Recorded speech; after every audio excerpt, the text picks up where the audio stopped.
পয়লা বৈশাখ বাঙালির নতুন বছরের শুরু। নতুন জামা, মিষ্টির হাঁড়ি আর মঙ্গলময় এক উৎসব। কিন্তু জানেন কি, এই পয়লা বৈশাখের শুরুটা ঠিক কেমনভাবে হয়েছিল? চলুন ঘুরে আসি ইতিহাসের পাতায়। পয়লা বৈশাখের ইতিহাস শুরু হয় মুঘল সম্রাট আকবরের আমলে, ১৬শ শতকে। সেই সময় মুঘলরা ইসলামিক চাঁদের ক্যালেন্ডার ব্যবহার করতেন, কিন্তু সেটা কৃষিকাজের মৌসুমের সঙ্গে ঠিক মিলত না। ফলে কর আদায় হচ্ছিল সমস্যা। এই সমস্যার সমাধান করতে আকবর নতুন ক্যালেন্ডার চালু করেন, যেটা ছিল চন্দ্র ও সৌর ক্যালেন্ডারের সংমিশ্রণ। এই ক্যালেন্ডারকে বলা হয় ফসলি সন। এর থেকে জন্ম পয়লা বৈশাখের, অর্থাৎ নতুন বছরের প্রথম দিন।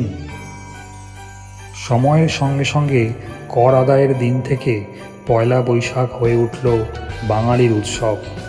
বাংলাদেশ হোক বা পশ্চিমবঙ্গ, এই দিনটা আজ এক নতুন সূচনার প্রতীক। বাংলাদেশে মঙ্গল শোভাযাত্রা হয়, যেটা ইউনেস্কো স্বীকৃত একটি ঐতিহ্য। পশ্চিমবঙ্গে সকালে পবিত্র স্নান, মন্দিরে প্রার্থনা আর ব্যবসায়ীদের হালখাতা পুরনো সমস্ত হিসাব মুছে ফেলে নতুনভাবে শুরু করার প্রতীক। আর বাঙালি উৎসব মানেই তো ভুরিভোজ। বাংলাদেশে পান্তা ইলিশ, পশ্চিমবঙ্গে লুচি, ইলিশ, সন্দেশ আর মিষ্টি দই।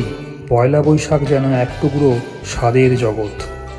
আজ শুধু বাংলাদেশ বা পশ্চিমবঙ্গে নয়, সারা পৃথিবীতে যেখানে বাঙালি আছে সেখানেই পয়লা বৈশাখ বয়ে আনে আনন্দ, ঐতিহ্য আর ঘরের টান। তাই যখন আপনি বলেন শুভ নববর্ষ, যখন আপনি নতুন জামা পরে মিষ্টি মুখ করে দিনটা উদযাপন করেন, আপনি শুধু একটা উৎসব নয়, ৪০০ বছরের এক ইতিহাসের অংশ হয়ে যান। ভিডিওটা ভালো লাগলে একটা অবশ্যই লাইক দিন, কমেন্টে জানান আপনার পয়লা বৈশাখের স্মৃতি, আর সাবস্ক্রাইব করতে ভুলবেন না কিন্তু। শুভ নববর্ষ।